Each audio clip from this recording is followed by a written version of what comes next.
வணக்கம்.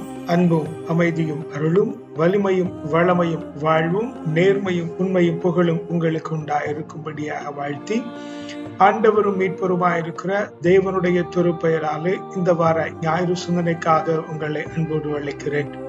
இந்த வார வாசகங்கள் ஊடாக நாம் பிடிவாதத்தில் இருக்க வேண்டும் என்று ஆண்டவர் நமக்கு உரைக்கிறதை பார்க்கிறோம்.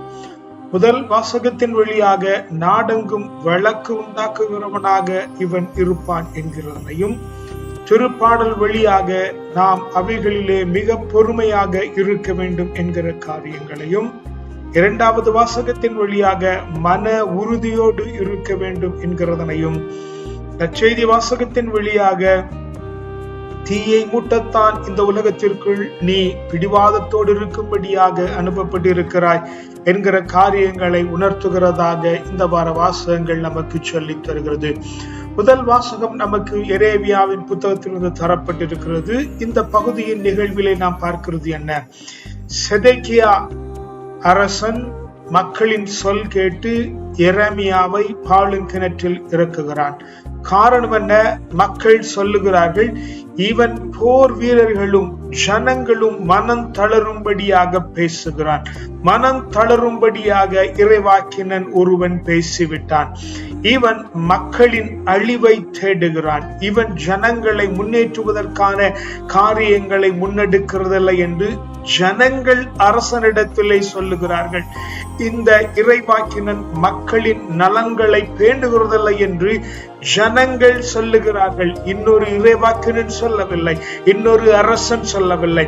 மக்கள் வெகு ஜனங்களின் பேச்சை கேட்ட அரசன் எரேமியா இறைவாக்கினரை பாழும் கிணற்றுக்குள் இறக்குகிற பொழுது அவன் சொல்லுகிற காரியங்கள், அரசன் மக்களின் பேச்சை மீற முடியாது என்று ஒரு அரசன் சொல்லுகிற கேவலமான காரியத்தை அரசன் செய்கிறான். ஏனெனில் வசனம் இப்படித்தான் இங்கே சொல்லித் தருகிறது, நாடெங்கும் வழக்கு உண்டாக்குகிறவனாக என் தாய் என்னை பெற்றெடுத்தாள் என்று எரேமியா உரைக்கிறதை பார்க்கிறோம். நீ இந்த உலகத்தில் இருக்கிற பொழுது இந்த உலகத்தின் சாதாரண வெகு ஜனங்கள் உன்னை பற்றி குறை பேசுகிறார்கள் என்று சொன்னால், இவன் வழக்காடுகிறான் என்று சொன்னால், இவனுடைய பேச்சு நன்மை தருகிறதா இல்லை என்று சொன்னால், நீ எவனை குறித்தும் கவலைப்பட வேண்டாம். உன்னுடைய பிடிவாதத்தில் இரு.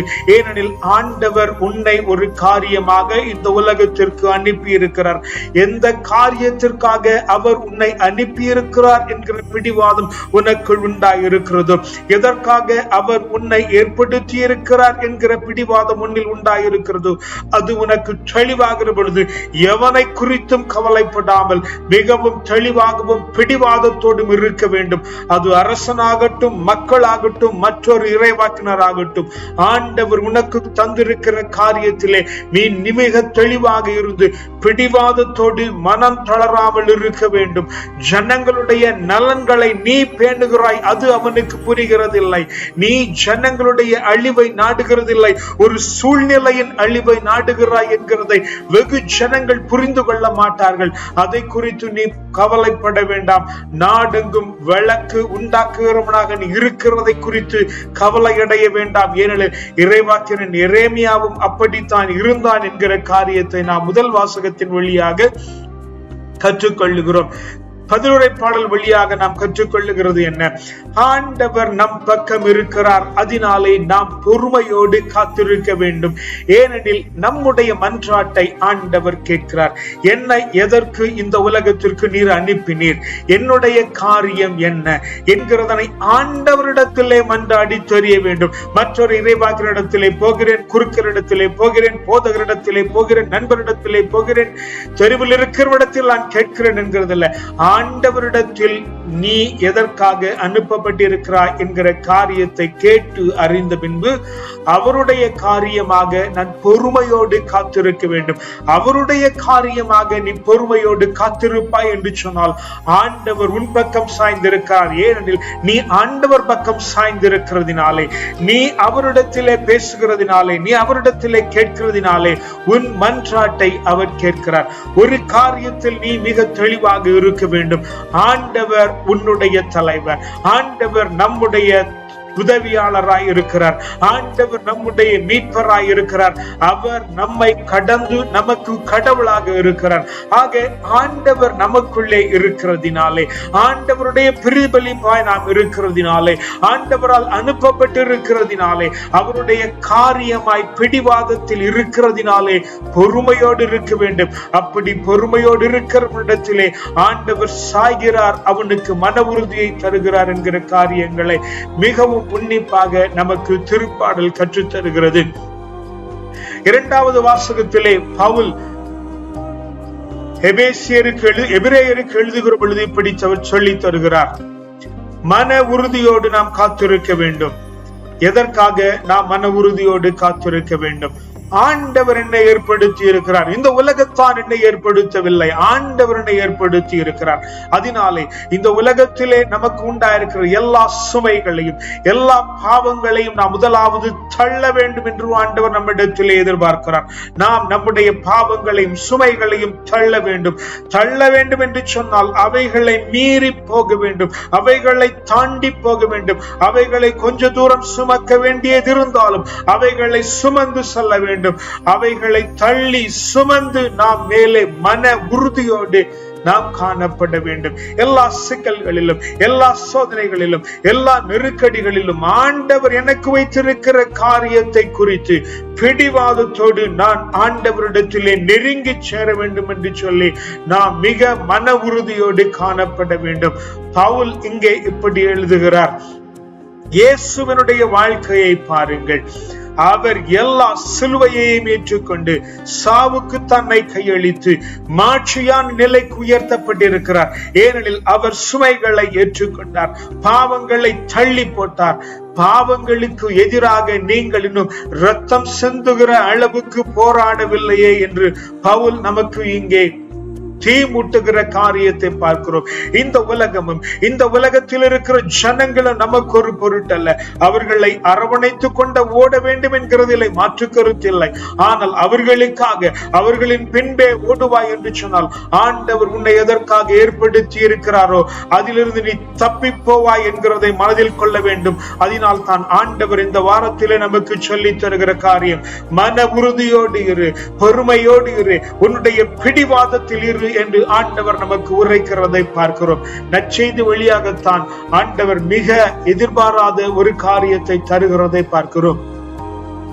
மிக தெளிவாக ஆண்டவர் சொல்லுகிறார், மன்னகத்தில் அமைதியை தூவ வந்திருக்கிறேன் என்று நினைக்கிறீர்களா? இல்லை, தீயை மூட்டவே வந்திருக்கிறேன் என்று ஆண்டவர் சொல்லுகிறார். அமைதியா இருக்கிறதை நாம் இங்கே சரியாய் புரிந்து கொள்ள வேண்டும். அமைதியா இருக்கிறது என்றால் சுகத்தை ஆண்டவர் இங்கே சொல்லுகிறது இல்லை. சுகமாய் இருக்கிறது தவறான காரியம். ஒருவன் சுகத்திலே இருக்க தொடங்குகிற பொழுது அவனுடைய வேதனை தொடங்குகிறது என்று நாம் புரிந்து கொள்ள வேண்டும். அதனால் தான் ஆண்டவர் இங்கே அமைதியை முன்மொழிகிறதில்லை. வேறொரு இடத்தில் இந்த உலகம் அமைதியை பெற வேண்டும் என்று ஆண்டவர் சொல்லுகிறார், மாற்று கருத்தில்லை. அந்த அமைதியை புரிந்து கொள்ள வேண்டிய முறைமை வேறு, இங்கே இருக்கிற அமைதியை புரிந்து கொள்ள வேண்டிய முறைமை வேறு.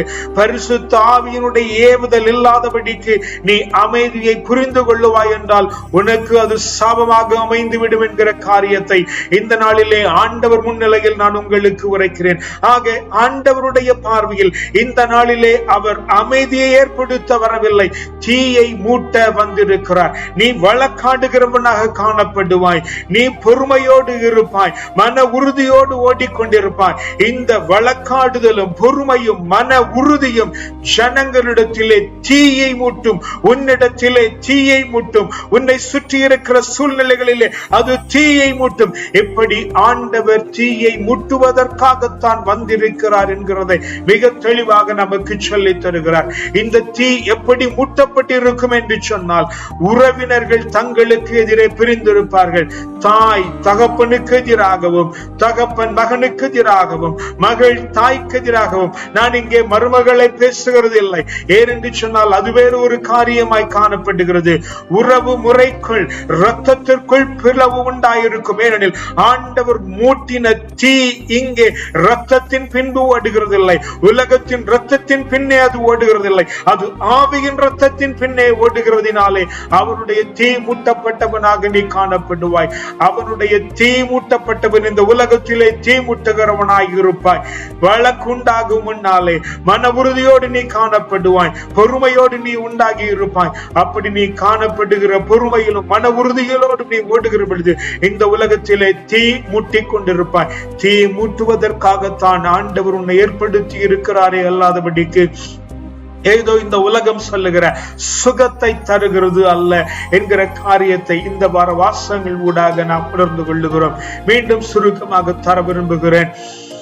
ஆண்டவர் உன்னை இந்த உலகத்திலே ஒரு காரியத்திற்கான ஏற்படுத்தி அந்த காரியத்திலே பிடிவாதத்திலே இருந்து இந்த உலகத்திலே இருக்கிற அனைத்து ஜனங்களோடும் வழக்காடும்படியாக உன்னை ஏற்படுத்தி இருக்கிறார்.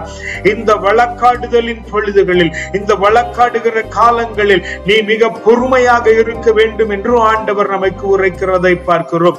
இரண்டாவது வாசகத்தின் வழியாக இந்த வழக்காடுதலின் காலங்களில் பொறுமையோடு இருக்கிற பொழுது மன உறுதியோடும் இருக்க வேண்டும். எவனை குறித்தும் எதை குறித்தும் கவலைப்படாதபடிக்கு ஆண்டவரின் பக்கம் இருக்கிறார், ஆண்டவர் பக்கத்தில் நான் சாய்ந்திருக்கிறேன் என்கிற துணிச்சலோடும் மன உறுதியோடும் நாம் காணப்பட வேண்டும். ஏனெனில் ஆண்டவர் உன்னை தீ மூட்டத்தான் இந்த உலகத்திற்கு அனுப்பி இருக்கிறார், அமைதியை தருவதற்காக அல்ல என்கிற காரியத்தை நற்செய்தி வாசகம் நமக்கு உணர்த்தி இருக்கிறது. ஜெபிக்கலாமா? அப்பா பிதாவே, நல்ல நாளுக்கும் அருமையான வல்ல வேத வசனத்திற்குமாய் உமக்கு நன்றி சொல்லுகிறோம் ஆண்டவரே.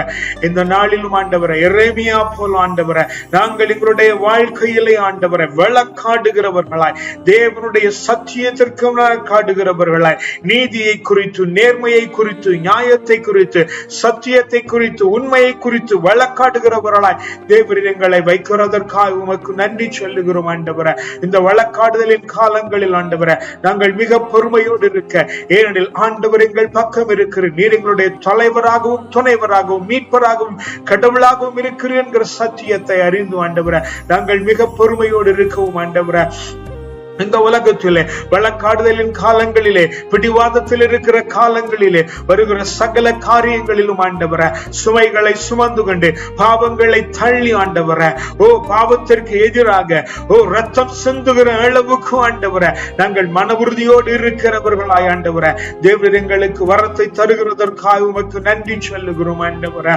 அப்பா, இந்த நாளிலும் ஆண்டவரே தீயை மூட்டவே நீர் எங்களை அனுப்பி இருக்கிறேன். நீரும் அந்த காரியமத்தாய் நீங்க வந்திருக்கிறேன், இங்கே வந்து காரியங்களை செய்து முடித்திருக்கிறேன். உம்முடைய பாதையில் இயேசுவை கண் முன்னே கொண்டு ஆண்டவரே நாங்களும் தீயை மூட்டுகிறவர்களாய் ஆண்டவரே, அமைதியையும் சுகத்தையும் தராதவர்களாய் ஆண்டவரே, தேவனுடைய ராஜ்யத்தை கட்டுகிறவர்களாய் தேவங்களை மாற்றி விடுகிறதற்காக உமக்கு நன்றி சொல்லுகிறோம். உம்முடைய கரத்தில் எங்கள் காரியங்களை ஒப்புக் கொடுக்கிறோம். வல்ல மீட்பருடைய நாமத்தினாலே ஜெபிக்கிறோம் ஜீவனுள்ள நல்ல பிதாவே, ஆமென். கர்த்தர் உங்களை ஆசீர்வதிப்பாராக. சமாதானம்.